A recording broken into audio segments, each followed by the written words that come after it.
Hello, and welcome to Breast Cancer Conversations, a podcast brought to you by SurvivingBreastCancer.org. I am Laura Carfing, breast cancer survivor and founder of SurvivingBreastCancer.org, a nonprofit organization providing community, education, and resources to empower those diagnosed with breast cancer and their caregivers from day one and beyond.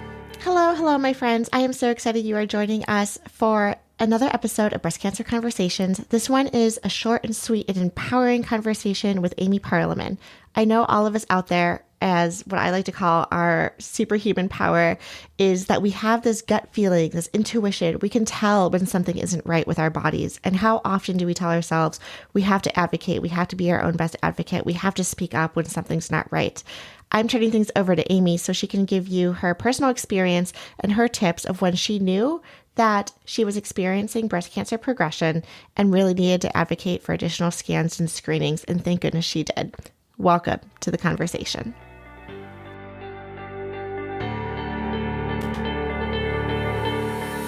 I found my cancer the first time as well.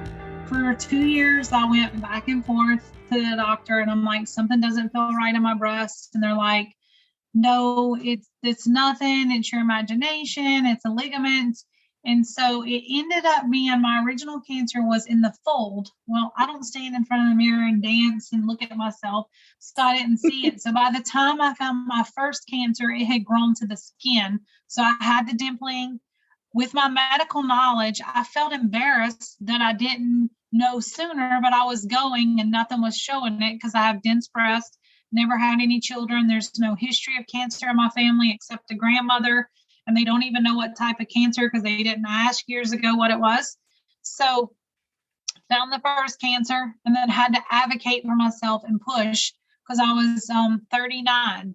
I was 39, and they're like, you're too young, you don't have it. And I'm like, yes. And so every step of the way was an argument. I do medical imaging. I am an MRI technologist first and foremost before managing.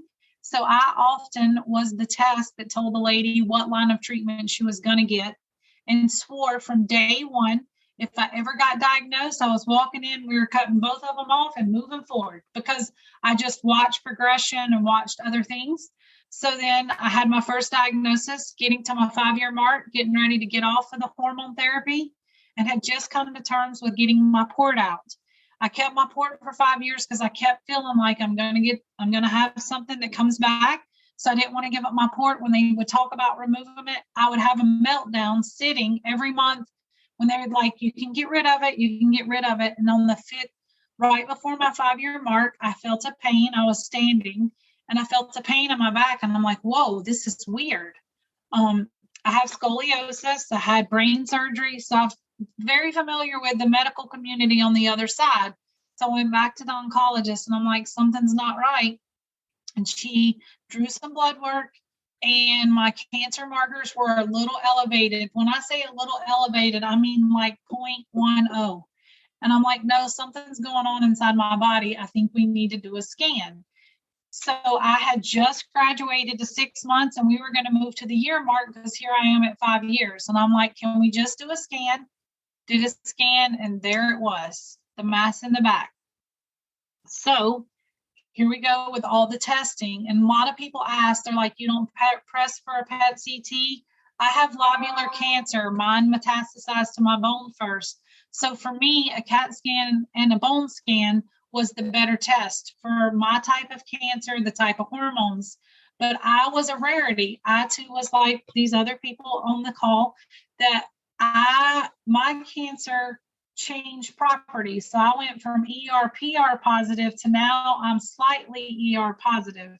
So I am still on my first line of treatment. I'm 43 cycles in, but I need you to know every month when I go to get blood work, I hold my breath until I see my tumor markers, because with every ache and pain, you wonder. I've been getting Faslodex shots, 43 of those in my buttocks, so that it's sitting on the nerve. So when I have leg pain, I don't know, is it from the shots?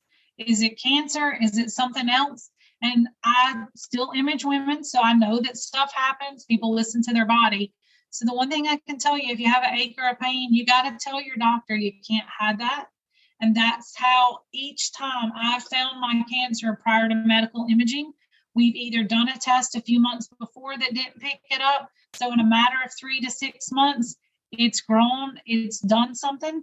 So literally, you have to know your body. You'll know if the medicine's working, not working. I think that that's my biggest thing, that one of the reasons I have stayed working is because for as long as I can, I want to be a voice out there on the front lines for women to realize you gotta talk to your doctor. You gotta be educated. You don't have to know all the medical terms, but if you feel something or something, and if you don't get the answer you want, you keep going. You go to a different doctor, you go somewhere else until somebody listens. Amy, thank you so much for sharing your experience, both professionally as a tech and then also living with lobular breast cancer, metastatic disease, and how you had to really advocate for yourself because you had this gut feeling, this intuition that something just wasn't right. Thank you so much. I know I feel empowered after this conversation. I hope all of our listeners do too. And thank you all for listening and tuning in week after week here on Breast Cancer Conversations. Please be mindful that all of our content and information is for educational purposes only and is never a substitute for medical advice.